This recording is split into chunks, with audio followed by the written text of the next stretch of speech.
मैं ललित का दोस्तों आज मैं एक नए टॉपिक पर वीडियो बनाने जा रहा हूँ। जैसे कि मैंने पिछली वीडियो पर बताया हुआ था, जो कि वो टॉपिक है, मैं बता दूँ आपको, अपनी प्रिय चीज़ों के बारे में बात करें। दोस्तों वो प्रिय चीज़ें क्या चीज़ होती है, हम इस पर आज चर्चा करेंगे। तो देर किए बिना ये वीडियो शुरू करते हैं।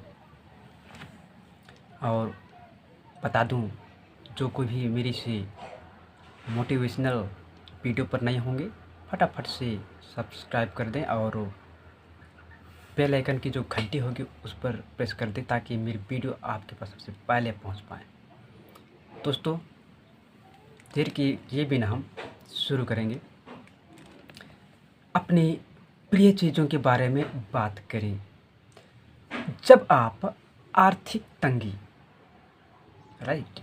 कटु संबंधी, यानी कि जिसके साथ हमारा जो संबंध तनाव रहता है, बिगड़ा हुआ रहता है, बीमारी या व्यावसायिक घाटे का जिक्र करते हैं, तो आप अपनी प्रिय चीज़ के बारे में बात नहीं कर रहे होते हैं। जब आप समाचार में दिखाई गई किसी बुरी घटना पर लंबी चर्चा करते हैं, तो आप किसी प्रिय चीज़ के बारे में बात नहीं कर रहे होते। परेशान करने या चिढ़ाने वाले व्यक्ति स्थिति का वर्णन करते समय आप अपनी प्रिय चीज़ के बारे में बात नहीं कर रहे होते हैं। याद रखना, आप दिन बुरा रहा, यानी कि आपका दिन बुरा रहा, आप अपॉइंटमेंट पर देर से पहुँचे, ट्रैफिक जाम में फंस गए या बस ट्रेन पकड़ने से चूक गए, जाहिर है ये चीज़ आपको अच्छी नहीं लगती और आप इनसे प्रेम नहीं करते। दिन भर में ऐसे बहुत सी छुटपुट अप्रिय चीज़ें होती हैं, बिल्कुल ये, और आप उनके बारे में बातचीत करना चाहते हैं। लेकिन ध्यान रहे, यदि आप हमेशा अप्रिय चीज़ों के बारे में बात करेंगे तो छोटी से छोटी अप्रिय चीज़ भी आपके जीवन में ज़्यादा संघर्ष और मुश्किलें ले आएंगे। दोस्तों बेहतर यही है कि आप दिन भर में हुई अच्छी घटनाओं और चीज़ों के बारे में ही बात करें। बिल्कुल उस अपॉइंटमेंट के बारे में चर्चा करें जिसमें सब कुछ सही रहा। बार बार बताएं कि आपको समय पर पहुंचना कितना पसंद है। इस बारे में बात करें कि पूरी तरह स्वस्थ रहना कितना अच्छा है। उस मुनाफे के बारे में बात करें जो आप अपने व्यवसाय में पाना चाहते हैं। दिन भर में अच्छी घटनाओं और व्यवहार के बारे में बात करें। अगर आप अपने जीवन में प्रिय चीज़ लाना चाहते हैं, है ना, अपने जीवन में प्रिय चीज़ें लाना चाहते हैं दोस्तों, तो आपको प्रिय चीज़ों के बारे में ही बातें करनी चाहिए। यदि आप केवल नकारात्मक बातें करते हैं और सिर्फ अप्रिय चीज़ों के बारे में ही बोलते रहते हैं, तो आप वास्तव में खुद को तोते के समान, है ना, खुद को तोते की समान पिंजरे में कैद कर रहे होते हैं। बिल्कुल जब भी आप किसी अप्रिय चीज़ के बारे में बात करते हैं तो आप अपने हितों पर ताला लगा देते हैं। वाह, याद रखिएगा, जिन लोगों का जीवन बेहतरीन होता है वे अपनी प्रिय चीज़ों के बारे में ज़्यादा बातचीत करते हैं। इस तरह वे अपने जीवन में अच्छी चीज़ों को आमंत्रित करते हैं, है ना। अपने जीवन में प्रिय चीज़ों के बारे में बात करते हैं तो अपने जीवन में हम उसको बुलावा देते हैं, निमंत्रण देते हैं, उनका आह्वान करते हैं। अपने लक्ष्य हासिल करने के लिए वे उतने ही आज़ाद होते हैं जितने कि आसमान में उड़ने वाले पक्षी।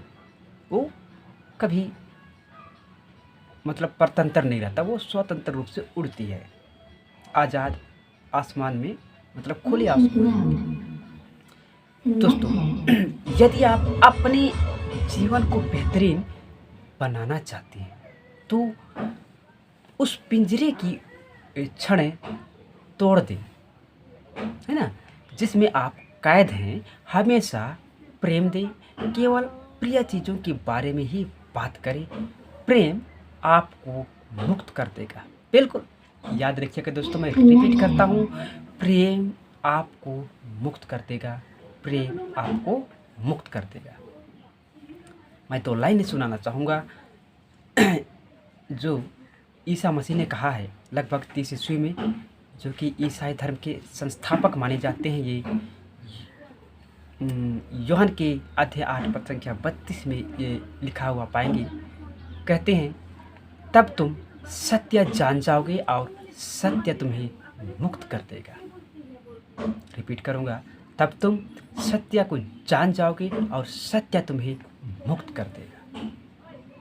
दोस्तों, ये लाइनें याद रखना। आपके जीवन में ये अगर इस तरह का आप चलते हैं तो आपके जीवन में इसी तरह सब कुछ सत्य की राह पर चलेंगे।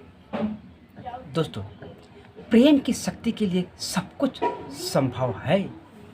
बिल्कुल, इसके लिए कुछ भी असंभव नहीं है। आप चाहे जो हो, आपके सामने चाहे कैसे भी परिस्थिति हो, प्रेम की शक्ति आपको मुक्त कर सकती है। बिल्कुल।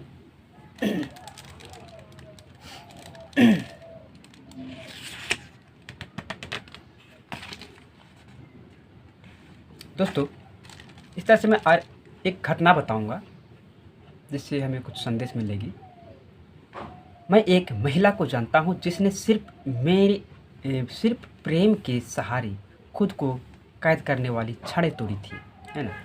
जिस तरह से वो अपने जीवन में संघर्ष की है उसके बारे में वो बताती है। 20 साल की वैवाहिक जीवन में उसने बहुत अपमान और अत्याचार सहा, राइट। फिर उसका पति उसे गरीबी की हालात में अकेला छोड़ गया और बच्चों के पालन पोषण की जिम्मेदारी उसके कंधों पर आ गई। ढेर सारी विपत्तियों के बावजूद उस महिला ने कभी द्वेष, क्रोध या किसी प्रकार की दुर्भावना को अपने भीतर जड़ें नहीं जमाने दी। ठीक है, उसने कभी अपने पूर्व पति के बारे में एक भी नकारात्मक शब्द नहीं कहा। इसके बजाय उसने एक नया आदर्श और आकर्षक पति पाने का सपना देखा। बिल्कुल, उसने अपने सपनों के इस पति के बारे में केवल सकारात्मक विचार रखे, केवल सकारात्मक शब्द कहे। उसने यूरोप की यात्रा का स्वप्न भी देखा और इसके बारे में भी सकारात्मक विचार रखे और सकारात्मक विचार कहे। हालांकि उसके पास यात्रा के लिए पैसे नहीं थे दोस्तों, लेकिन उसने पासपोर्ट का आवेदन दिया और उसे पासपोर्ट मिल भी गया। बिल्कुल, फिर उसने एक ऐसी छोटी छोटी चीज़ें खरीद ली जिनकी ज़रूरत उसे अपने सपनों की यूरोप में पड़ने वाली थी। दोस्तों, मुझे आपको यह बताते हुए खुशी हो रही है कि कुछ ही समय बाद इस महिला की मुलाकात अपने सपनों के आदर्श और आकर्षक नए पति से हो गई, राइट। शादी के बाद वह स्पेन में पति के घर पर रहने लगी। आज वे दोनों समुद्र तट पर बने एक सुंदर घर में सुख से रहते हैं। बिल्कुल, यह महिला जिन चीज़ों से प्रेम नहीं करती थी उनके बारे में उसने एक शब्द भी नहीं कहा। इसके बजाय उसने प्रेम का विकल्प चुना। प्रिय चीज़ों के बारे में ही सोचने और बोलने का विकल्प चुना, यानी कि संकल्प लिया। ऐसा करके वह मुश्किलों और दुख से आज़ाद हो गए। दोस्तों, ये हमारे जीवन में भी अक्सर होते रहते हैं। फलस्वरूप उसे सुंदर और सुखद जीवन का पुरस्कार मिला। बिल्कुल, आप भी अपना जीवन बदल सकते हैं दोस्तों। हर एक व्यक्ति में अपने आप में एक क्षमता होती है कि हम अपने जीवन को हम बदल सकते हैं। दोस्तों, आप में अपनी प्रिय चीज़ों के बारे में सोचने बोलने की अपार क्षमता है। बिल्कुल, इसीलिए आप में जीवन की हर चीज़ें अच्छी चीज़ है ना, अच्छी चीज़ को आकर्षित करने की भी अपार क्षमता है। बहरहाल, आपके पास जो शक्ति है वह अपनी प्रिय चीज़ों के बारे में सकारात्मक विचार और शब्द देने तक ही सीमित नहीं है।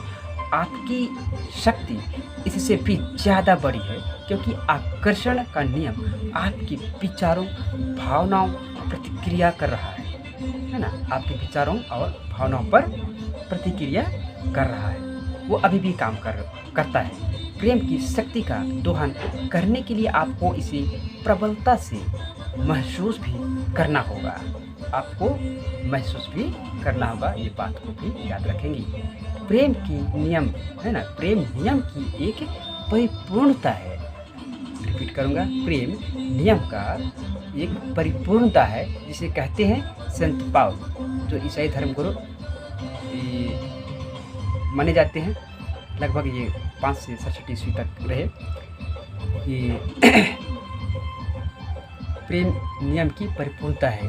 दोस्तों, आज का इस टॉपिक पर और ये वीडियो को यहीं पर समाप्त करते हुए आपको कहूँ कि ये सकारात्मक का जीवन जो है, फटाफट से लाइक शेयर करके एक दूसरे तक एक नए जीवन को बदलने में आप मदद करें। दोस्तों, फटाफट से बता दूं कि अगले वीडियो पर मैं किस टाइप का वीडियो बनाऊंगा। दोस्तों, टॉपिक होने वाला है शक्ति के बिंदु। तो निम्न शक्ति के बिंदु है, उस पर हम चर्चा करेंगे। ये छोटा वीडियो होगा, लेकिन बहुत ही महत्वपूर्ण होगा। दोस्तों, हम लोग नेक्स्ट वीडियो पर मिलते हैं। Bye bye.